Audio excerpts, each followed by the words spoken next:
Welcome back to Sam's Watch Review. Today we'll take a closer look at the Casio WS1700H. This watch was just released in January 2024 and has created hype here and there, its styling being one of the reasons. As of the making of this video, there are 3 variants, 1A black, 5A 10, and the one I have right here is 8A gray. Honestly, I was a bit hesitant to add this watch to my collection. Firstly, because the tide graph is in a semi-diurnal pattern, meaning 2 low and 2 high tides in a day, which is different pattern from the place I live, which has a diurnal tide, 1 high and 1 low tide each day. And secondly, there's a problem with the dual time, which we will talk about later. But all of that suddenly changed when I saw this model on the marketplace with its bulging retro style at a price that is within the low budget range under $40. Considering the dimensions, it might be oversized for smaller wrists. It weighs 48 grams with a square case measuring 52.5mm lug to lug, 48.6mm wide, and 15.2mm thick. Somehow it looks like a buffed up AE1200 with an additional moon phase and tide graph and a bezel that reminds me of the AE1500 but in a square shape.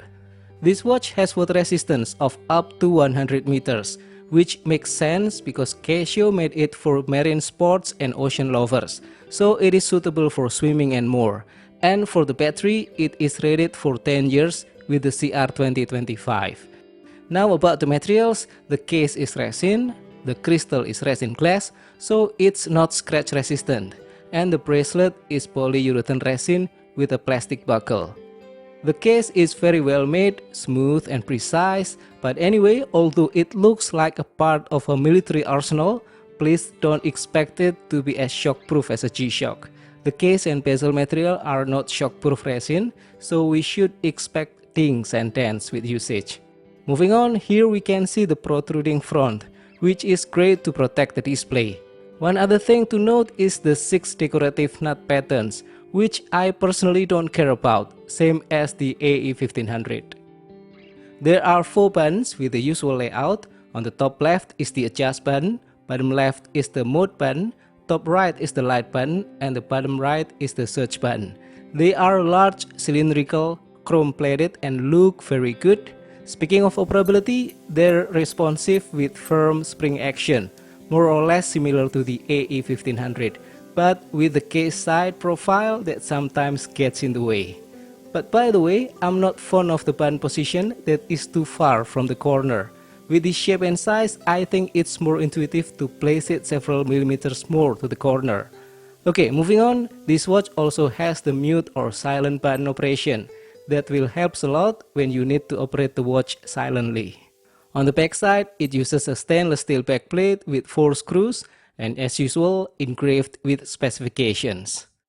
Next, let's take a look at the resin bands. It is made from polyurethane with a design that is the same as the ones on AE1500, W737 or TW291.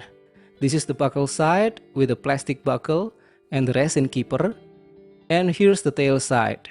It uses 18mm spring bars and is fitted to the lug interface so that it has a fixed curve at the beginning of the band. But interestingly, it has less overhang on my wrist thanks to the angle of the curve.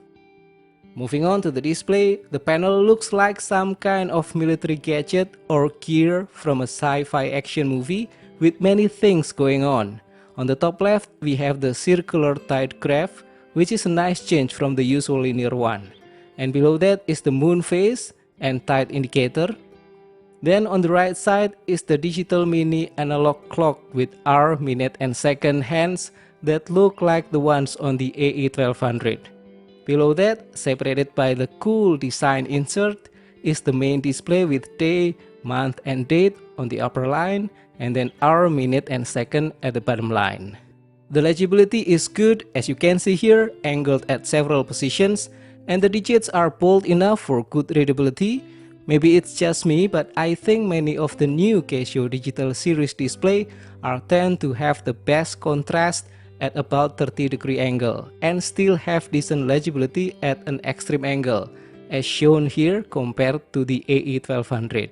This model uses LED backlight with an amber color and has an afterglow effect that can be set for 1.5 and 3 seconds. The light is positioned at the bottom left and right with enough brightness and decent spreading, which makes it easy to read parts of the display in the dark. Now let's take a look at the modes: timekeeping, moon and tide graph, stopwatch, timer, alarms, and dual time. The first mode is the timekeeping.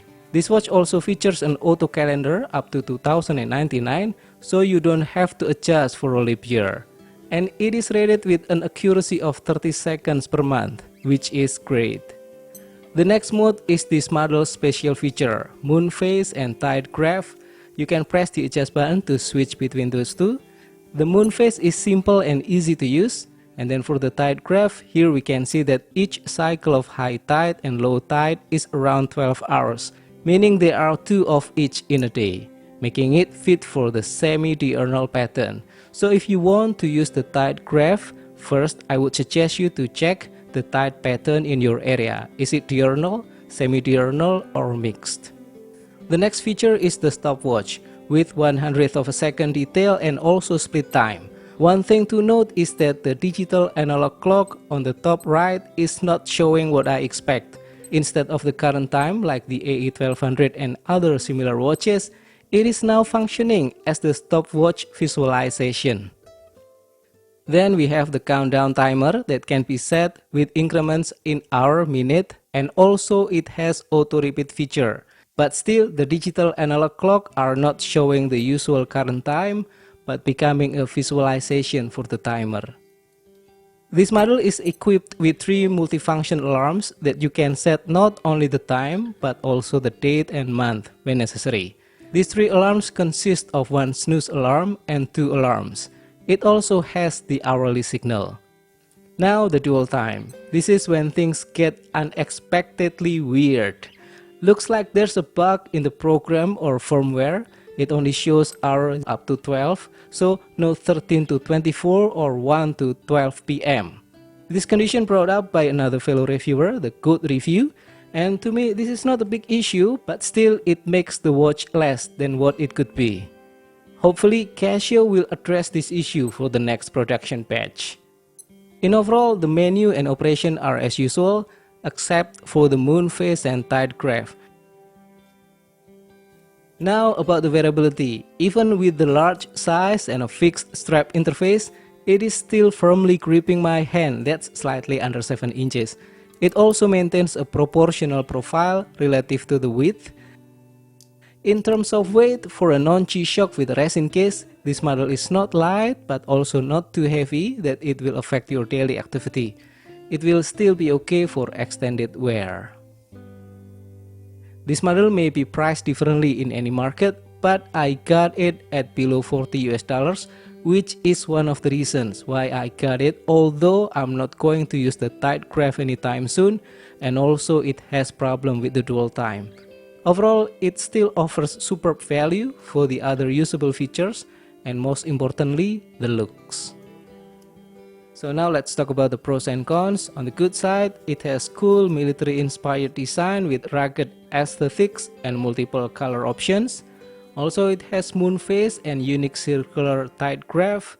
It has variety of functions including stopwatch, countdown timer, and alarms. It has 10 years battery life and also 100 meters water resistance. And it also has affordable pricing compared to the G-Shock models. Now, the things to consider: first, it is large in size and might be less suitable for wrist under 7 inches. It is lack of scratch and shock resistance. And then the analog clock is slightly different in function. It does not display current time in stopwatch and timer modes. It also has issues with the dual time mode, and it shows semi-diurnal tide pattern. So in conclusion, this is a great model with cool styling, with a moon phase and tide graph that will suit marine sports usage or anyone who wants a different looking digital watch. And that's it for today's review. If you've enjoyed this video, don't forget to give it a thumbs up, comment, and subscribe for more watch reviews and tutorials. Thank you for watching and have a great day.